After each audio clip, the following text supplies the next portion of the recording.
Bonjour, c'est Ursule encore. On est le 12 mai 2023. Alors, je viens sur la trompette aujourd'hui encore et je viens proclamer le retour de notre Seigneur Jésus-Christ. Amen et Alléluia. Soyons tous bénis, soyons remplis de sa joie. Soyons persévérants aussi en toutes choses. Amen. Alors là, je viens apporter une troisième vidéo aujourd'hui sur pas de victoire sans conquête, sans lutte. Il n'y a pas de victoire. Voilà. Alors, notre monde ou notre société nous a habitués à une vie vraiment de facilité qui frise la paresse et dont plusieurs sont pris dans cet engrenage-là d'une vie aisée à se prélasser au soleil ou bien sur un hamac, peu importe la façon dont vos différentes vies sont gérées. Mais au fait, il n'y a pas de victoire pour qui que ce soit s'il n'y a pas de combat. Alors, l'histoire d'Israël nous montre tout simplement l'histoire d'une nation qui a toujours été dans une situation de lutte. Tant que Israël se battait, alors il dépossédait les nations et ils prenaient le territoire. Alléluia et Amen. Et quand Israël a refusé de se battre, ils se sont mélangés avec les autres. Et le Seigneur a dit, l'Éternel Dieu a dit à Abraham, notre Père, il lui a dit, ta descendance seront comme le sable de la mer, ta descendance seront comme les étoiles du ciel. Et ils seront esclaves, mais la nation qui les aura asservis sera jugée par moi, mais je les ramènerai et ils posséderont le pays. Et Moïse a été désigné comme celui qui marchait devant eux, et après Moïse, c'était Josué. Et Josué est celui qui a fait entrer Israël dans la terre promise. Et Josué leur a donné les consignes que Moïse leur a données. Moïse, avant de mourir, Moïse leur a donné tout ce que Dieu leur a dit. Et Dieu leur a dit, vous ne ferez pas ce que ces peuples-là font, vous n'allez pas vous associer avec eux, vous n'allez pas donner vos filles en mariage à ces gens-là, et puis vous-même, vous n'allez pas aller épouser leurs filles, pas d'alliance avec eux, parce que c'est des gens qui pratiquent des choses que Dieu n'aime pas. À cause de leurs abominations, Dieu les a balayés du territoire et Dieu vous a donné la place.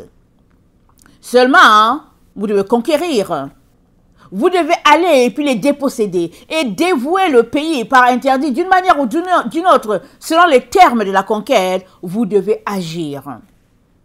Parmi les premières personnes qui ont possédé leur terre, il y a Caleb, amen, et puis après, il y a eu Judas, si j'ai bonne mémoire, et etc., etc.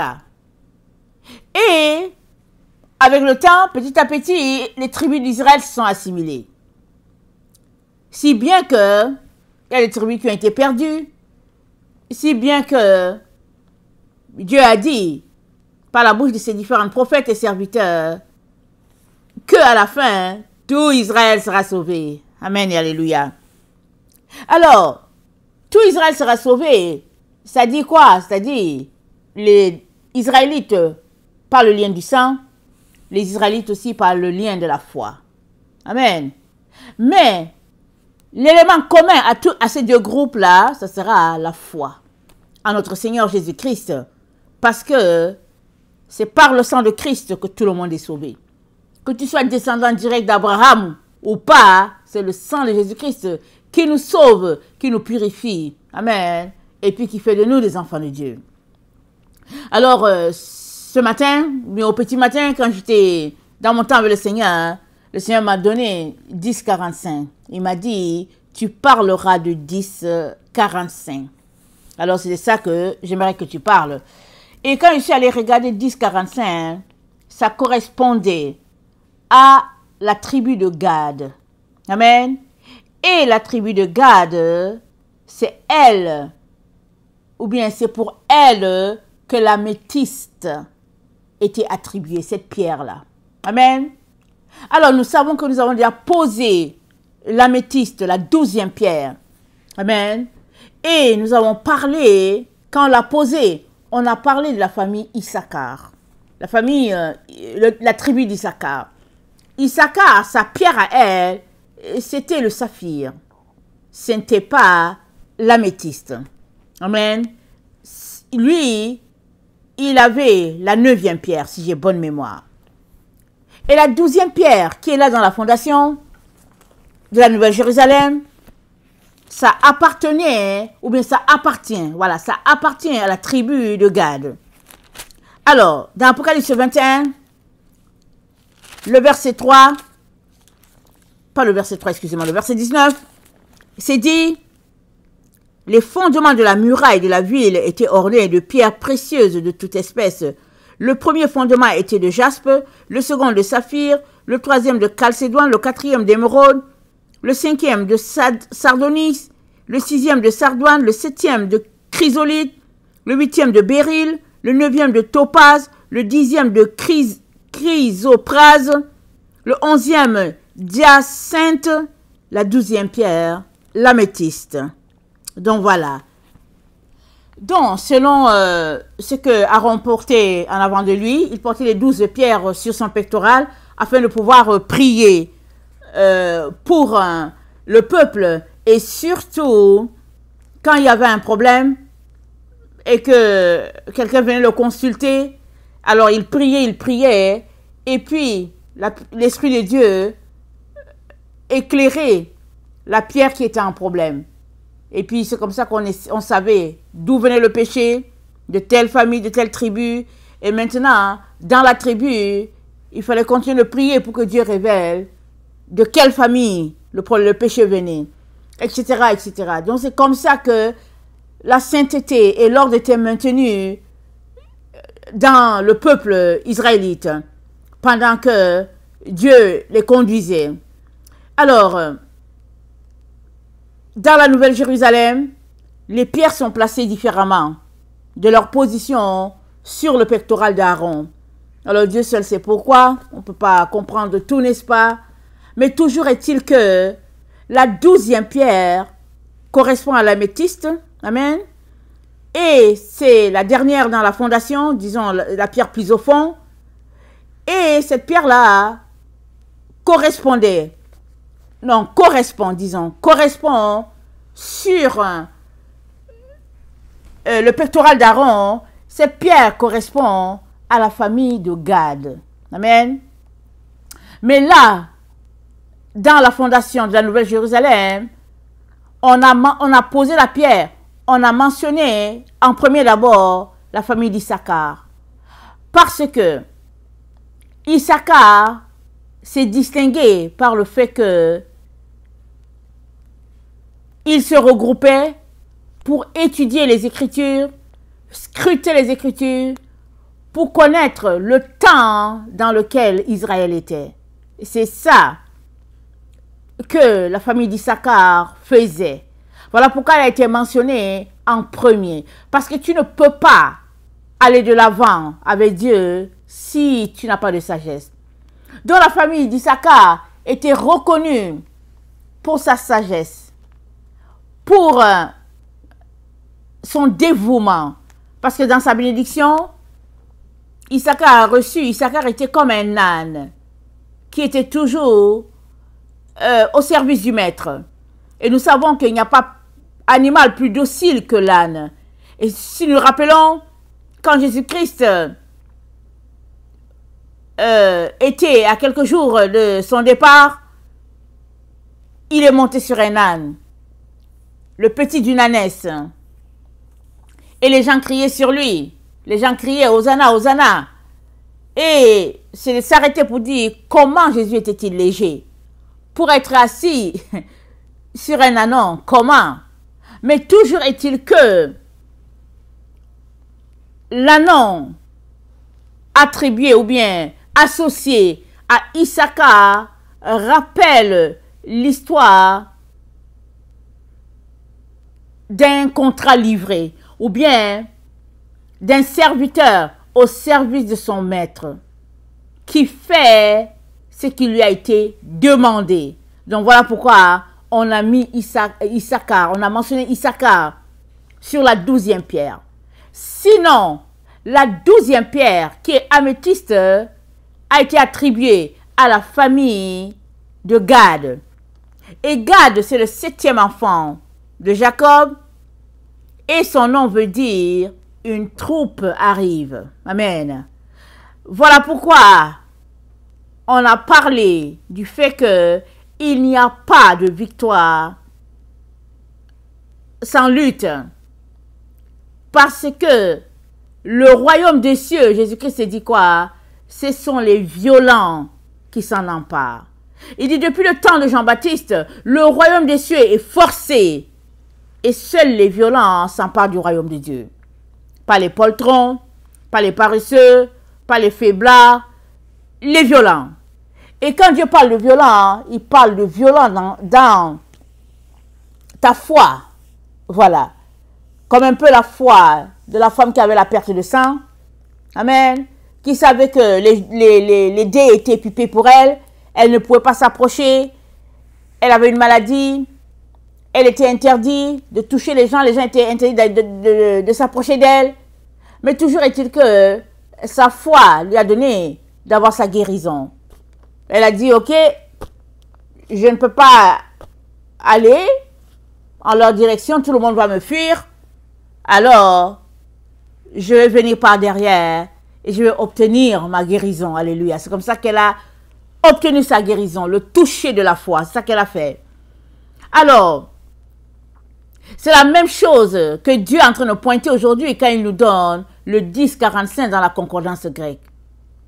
Parce que 10-45, ça correspond à Gad. Et Gad renvoie toujours à l'améthyste parce que c'est la pierre qui est posée. On est toujours à ce niveau-là de la fondation de la Nouvelle Jérusalem. On est toujours là. Alors Gad, c'était à eux qu'était remis la conquête. C'est-à-dire, ils assuraient la protection. C'était comme, je ne peux pas dire les gendarmes, mais c'était comme la sécurité, voilà. Ils exerçaient le rôle de sécurité pour leur peuple, c'est-à-dire pour Israël. Et c'est ça que Gad faisait. Alors regardons la bénédiction que son père lui a donnée, ou bien l'Éternel lui a donnée par la bouche de son père. Genèse 49, le verset 19. Genèse 49, le verset 19. Alors que Jacob bénissait ses enfants, voilà ce qu'il a dit de Gad. Il a dit, Gad sera assailli par des bandes armées, mais il les assaillira et les poursuivra. Amen. Alors quand tu poursuis l'ennemi, ça veut dire quoi? Ça veut dire que c'est toi qui as la victoire. Amen. Ils vont t'assaillir, mais tu auras la victoire à la fin.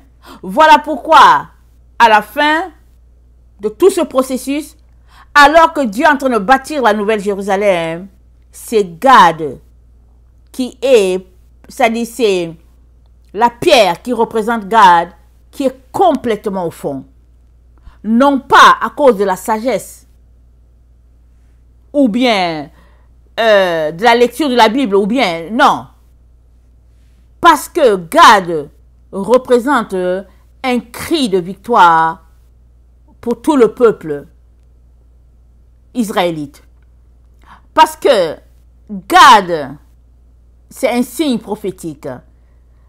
Alors que Josué les a fait entrer et que par le sort, il a distribué les terres, la tribu de Gad a été logée à l'est du Jourdain. Amen. Vous voyez, la porte disponible pour le salut est à l'est. C'est à l'Orient, c'est ça que Jésus-Christ nous dit. Il dit, comme l'éclair part de l'Orient et finit en Occident, ainsi sera l'avènement du Fils de l'homme. Donc, Gad a reçu d'être logé à l'est, en Orient du Jourdain. C'est ça que les Écritures disent. Et Gad a vécu beaucoup de combats, parce que les peuples qui étaient dans le secteur, c'était, je pense, les Amoriens ou les Ammonites, et ils avaient reçu les consignes de ne pas s'assimiler à eux. mais finalement, ils font partie de la tribu qui a disparu en premier. Alors, à un moment donné, ils se sont joints à Juda. Donc, ils ont rejoint le groupe de Juda, c'est-à-dire la famille de David et tout. Le groupe, ils ont rejoint. Et à un moment donné aussi, la Syrie a attaqué Israël. Et puis, Gad a été assimilé. Mais, dans Apocalypse 21, c'est le cri. Apocalypse 21 nous parle de l'apôtre Jean qui a vu une cité en train de descendre du ciel. Un nouveau ciel, une nouvelle terre. Il voit un nouveau ciel, une nouvelle terre, mais il voit une ville, amen, qui descend du ciel. C'est-à-dire une Jérusalem qui n'a rien à voir avec celle que lui, Jean, il a connue. Parce que quand Jérusalem a été détruite, les apôtres étaient encore là. Ils ont fui pour leur vie. Et puis Jean, il a été, au fait, jeté à l'île de Patmos, tenu pour mort. Il est revenu, donc il a vu cette ville-là, comment elle était une ville bien bâtie, et comment elle a été assaillie par des troupes. Et dans sa vision, Dieu lui montre encore une Jérusalem bâtie, une Jérusalem qui est en train de descendre et en train de prendre forme. Et c'est le même Jean qui nous donne la fondation de Jérusalem.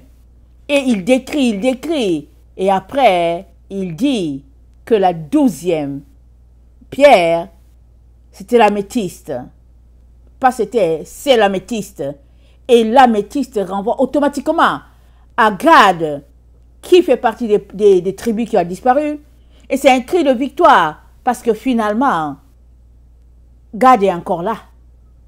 Finalement, Israël a connu un temps de tempête. Les peuples ont été exilés. Ils ont été dispersés par toutes sortes de situations. On sait l'histoire avec Nabuchodonosor. On sait l'histoire avec les différents rois. On sait comment un groupe est parti en Égypte et puis Dieu a dit, je vais tous vous détruire parce qu'il était hors de question qu'Israël retourne en Égypte. Donc, c'est l'histoire prophétisée par l'Éternel depuis combien de millénaires, je ne sais pas. Combien, depuis le temps d'Abraham, ça fait combien, 4000 ans, je ne sais pas. Mais toujours est-il que quand Jean voit la Nouvelle Jérusalem, il voit que l'améthyste qui représente Gad est là, fondé, placé complètement à la fin. Et on sait que l'améthyste renvoie à la sagesse et comment on appelle ça, le discernement, mais elle renvoie aussi à la conquête et à la victoire. Alors, parce que Gad, c'est lui, c'est la tribu qui était en charge d'assurer la protection, n'est-ce pas, du clan. Alors, dans Genèse 49, ce n'est pas une grosse parole comme la parole de Judas, ou bien une parole quelconque. Dieu dit par la bouche de son serviteur que Gad sera assailli par les bandes armées. Et souvent quand tu es assailli, on t'assimile. Si tu n'as pas la force, si tu es tellement acculé que finalement, on ne parle plus de toi, parce qu'on te soumet. Gad a été soumis. Les gens ne retrouvent pas ses traces, et même quand on lit la Bible, souvent on trouve des endroits mentionnés par-ci, par-là, de ce que les autres tribus ont fait. Mais en ce qui concerne Gad, on trouve une histoire de lui dans 1 Chronique 12. Amen. Et dans 1 Chronique, pardon, pas 12, 1 Chronique 5, le verset 11 à 12, ça dit ceci.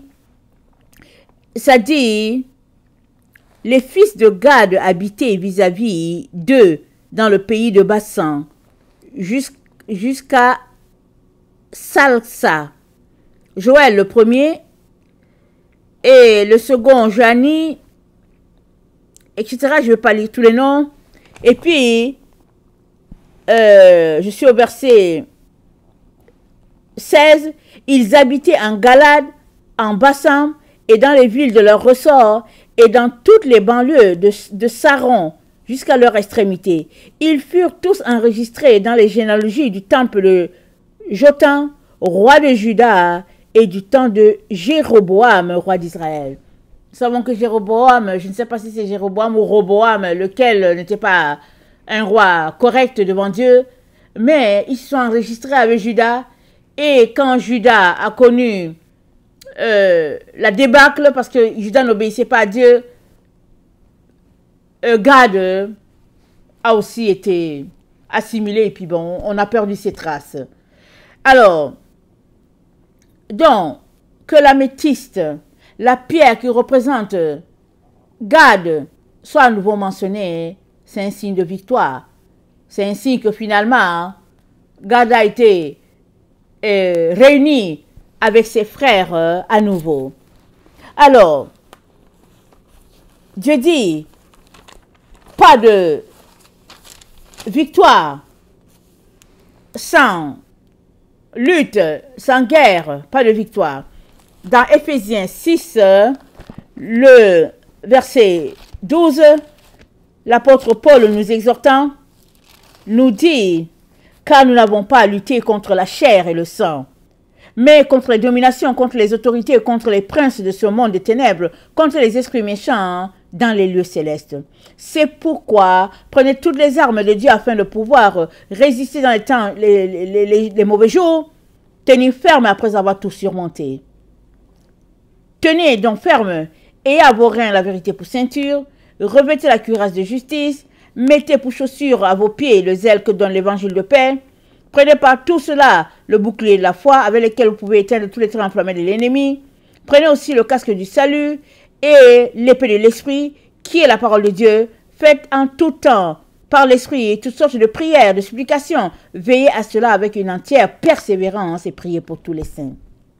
Veillez à cela avec une entière persévérance. Ce n'est que par la persévérance que tu gagneras tes combats sur la terre et que tu retourneras à Dieu. Dans Apocalypse 13, le verset 10, voilà ce qui est dit. C'est dit, le verset 9, si quelqu'un a des oreilles qu'il entende, si quelqu'un mène en captivité, il ira en captivité. Si quelqu'un tue par l'épée, il faut qu'il soit tué par l'épée. C'est ici la persévérance et la foi des saints. On est dans ce temps-là où on doit persévérer dans ce que Dieu nous dit. Et non nous laisser assimiler ou corrompre parce que le combat est très lourd. Et la seule manière pour toi et moi de gagner nos combats, c'est de nous dépouiller des choses de ce monde, les pensées de ce monde, les affaires de ce monde, leur accoutrement. Tout ce qui concerne le monde, on doit sortir de là pour être fort. Sinon, toutes les choses de ce monde, ça nous affaiblit. Et pour être un conquérant, on se dépouille de tout. Paul a dit, il n'y a aucun soldat qui s'embarrasse des affaires de la vie. Il dit, il n'y a aucun athlète qui veut gagner son prix, s'embarrasse des choses inutiles. L'athlète, il a un programme. Il se lève tous les jours à une certaine heure. Il fait une telle distance, surtout si c'est un coureur. Il fait une certaine distance. Il mange certaines choses. Et puis, il a un programme bien strict. Même l'eau qu'il boit, tout est bien calculé. À combien plus forte raison l'enfant de Dieu doit-il avoir un programme de prière, d'intercession pour lui-même et pour les gens autour de lui, pour la ville où il se trouve? C'est très très important de se mettre à part de toutes ces choses-là et de chercher son Dieu. Parce qu'on est dans ce temps de persévérance et d'intense pression des forces ténébreuses. Et dans Apocalypse 14, le verset 12, c'est dit, c'est ici la persévérance des saints qui gardent les commandements de Dieu et la foi de Jésus. On est appelé à persévérer, coûte que coûte, vaille que vaille. On ne peut pas s'assimiler, se laisser assimiler. Et je suis sûre que quand Israël a vu comment ils ont été mélangés aux autres nations, je suis sûre que Israël a dû pleurer pour ceux qui priaient. Ils ont compris pourquoi Dieu leur a dit, vous ne devez pas donner vos filles en mariage à ces gens-là, vous ne devez pas épouser leurs filles, vous ne devez pas pratiquer leur rite, vous ne devez pas avoir une relation avec leur Dieu. Dieu les avait mis en garde. Mais ils sont arrivés, après quelque temps, ils se sont mis à faire comme les autres nations. Et quand on lit le livre de Juges, le livre de Juges nous dit, quand Israël revenait à Dieu, alors Dieu leur donnait, il y avait un juge qui était là. Il fallait quelqu'un qui se levait, qui se tenait. Et là, le peuple revenait encore à Dieu. Et dès que ce juge-là mourait, le peuple retournait à ses affaires. C'est-à-dire dans les pratiques d'abomination. Parce qu'en ce temps-là, il n'y avait pas de juge. Chacun faisait comme il voulait. Et Dieu a permis ça. Parce que Dieu voulait les diriger. Il ne voulait pas. Ils sont allés voir Dieu. Ils ont dit, on veut un roi comme les autres nations. Dieu a dit, mais non. Mais ils ont insisté. Et Dieu leur avait donné le roi Saül. Mais le roi Saül ne marchait pas selon Dieu. Il a marché selon Dieu pendant un certain temps. Et après, il s'est mis à faire aussi ce que lui, il voulait.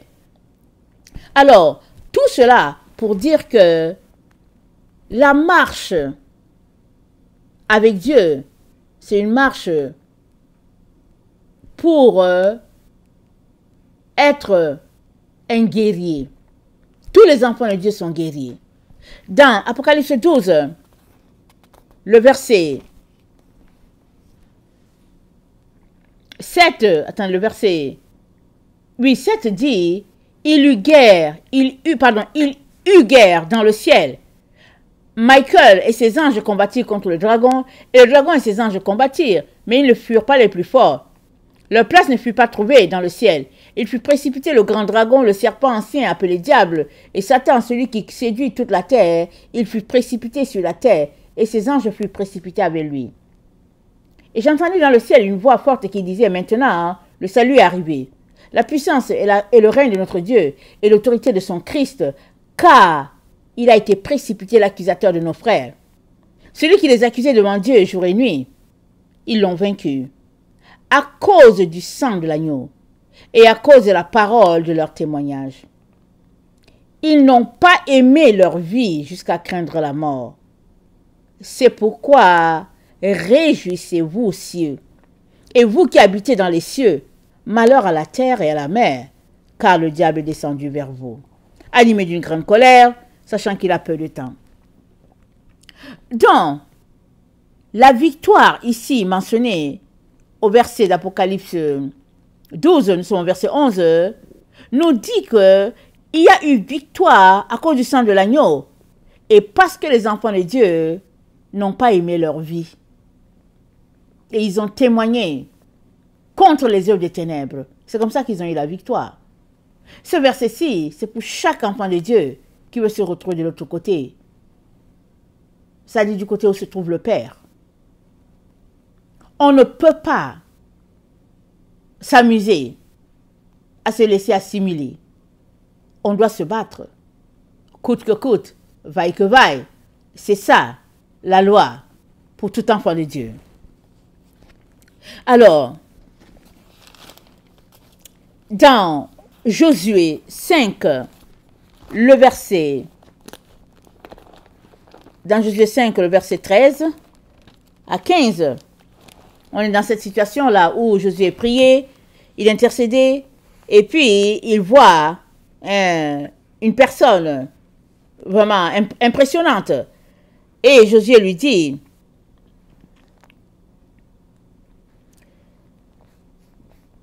attendez, voilà, le verset 13. Comme Josué était près de Jéricho, Il leva les yeux et regarda. Voici un homme se tenait debout devant lui, son épée nue dans la main. Il alla vers lui et lui dit, « Es-tu des nôtres ou de nos ennemis? » Waouh! Josué, il est... comment dire ça? Il est vaillant. Il est allé vers la personne. « Es-tu des nôtres ou bien de nos ennemis? » Il répondit, « Non, mais je suis le chef de l'armée de l'Éternel. » Alléluia! J'arrive maintenant. Josué tomba le visage contre terre, se prosterna et lui dit, « Qu'est-ce mon Seigneur dit à son serviteur? » Ouf! Aïe! Et le chef de l'armée de l'Éternel dit à Josué, « ôte tes souliers de tes pieds, car le lieu sur lequel tu te trouves est saint. » Et Josué fit ainsi. Et après cela, ils ont pris Jéricho. Alors, on ne peut pas avoir la victoire si on se laisse assimiler.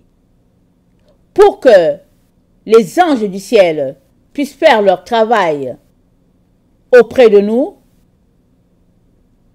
pour combattre avec nous, il est important qu'on puisse marcher selon les conditions du Père, les normes de sanctification, de sainteté, de pureté, les normes de dépouillement, corps, âme et esprit. Voilà pourquoi Dieu nous parle de 10:45, qui réfère encore à l'améthyste, parce que l'améthyste, ça réfère à Gad, et puis Gad avait la pierre améthyste, et Gad était ceux-là qui gardaient le camp, et puis Gad assurait le combat.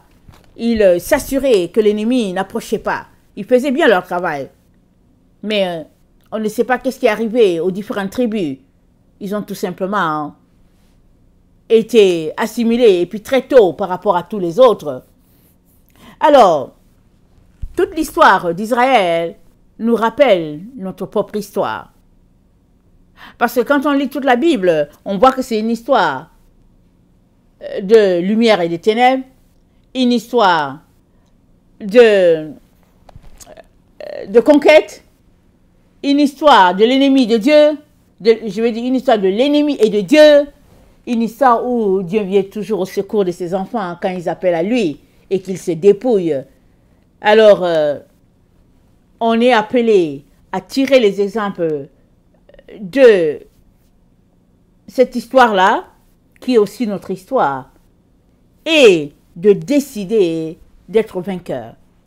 Si nous rappelons bien, quand Moïse voulait posséder, ou bien quand il était temps pour Israël de posséder la terre promise, Moïse a envoyé des espions pour scruter le pays. Il y avait 12.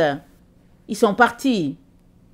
Mais 10 sont revenus en disant, en tout cas, il y a des géants, et puis ils étaient découragés, ils ont enflammé le peuple. 2, Caleb et Josué ont dit, on va les battre tous. on va avoir la victoire. Et c'est ça que Dieu veut. Dieu ne veut pas que tu dises, oh non, je ne suis pas capable. Dieu veut que tu dises, on va les battre. Je vais les battre, je vais les frapper, Seigneur, je vais les frapper.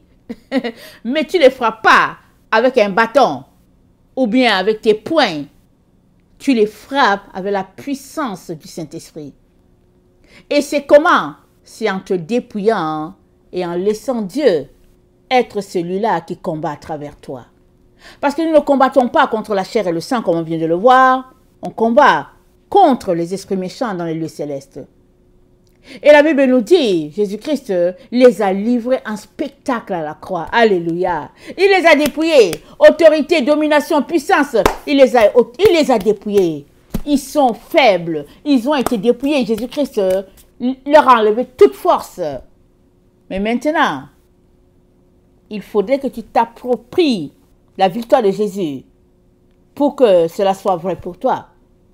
Parce que Jésus-Christ a dépouillé les principautés complètement. Il les a knock-out. Maintenant, si toi, tu regardes, tu dis, oh non, c'est compliqué, ben, tu donnes la force à quelque chose qui n'a plus de force. Amen. Dieu dont nous intéresse encore à ce moment critique de l'histoire de l'Église, amen, il nous intéresse à retrousser nos manches et aller jusqu'au bout. Alors, pendant que Dieu est en train de rebâtir à nouveau, d'élever les murs de la Nouvelle Jérusalem, amen, il est très important qu'on soit du groupe de ceux-là qui sont en train de relever les murs. Un peu comme Néhémie et Esdras ont quitté pour venir rebâtir les murs de Jérusalem. Il y a des peuples qui ont travaillé avec eux. Les deux, ils n'ont pas fait le travail tout seuls. Alors, Dieu est en train de chercher ses enfants. Il est en train de les assembler. Vas-tu faire partie de ceux-là qui sont en train de repousser les manches pour bâtir? Ou bien, vas-tu t'asseoir juste là en attendant que les autres combattent et puis tu viens pour t'asseoir? Si c'est ce que tu calcules, tu ne pourras pas arriver à la cité. Il faut que je te le dise. Il n'y a que les combattants qui vont rebâtir la Nouvelle Jérusalem. Et ils vont la rebâtir sur les normes déjà établies par notre Dieu. Les mêmes normes sur lesquelles ont marché les prophètes, les mêmes normes sur lesquelles ont marché les apôtres. Ce n'est pas à notre manière. De notre temps où chacun se lève, il adore un Jésus selon ce qu'il pense, il fait ce qu'il veut, et puis il décrète qu'il est sauvé par grâce. Et puis, non, ça ne marche pas. Pas du tout, ça ne marche pas. On est donc appelé, amen, à retourner encore et encore à la base, à la fondation, amen, et puis repartir à nouveau, recommencer à nouveau, et notre Dieu nous assure la victoire parce que nous ne combattons pas seuls, nous combattons avec lui. Amen. Donc, le 10-45, ça correspond à Gad, à la famille Gad, et puis, parce que j'avais oublié de le mentionner. Et Gad, septième enfant de Jacob. Et le 7, ça correspond, n'est-ce pas, au sabbat, parce que le 8e jour, ça commence, amen, après le sabbat, commence un 8e jour, un temps nouveau, amen. Que le Seigneur bénisse sa parole et qu'il nous donne tous de pouvoir assurer, amen, la victoire jusqu'au bout. Maranatha, Jésus revient. Amen et alléluia.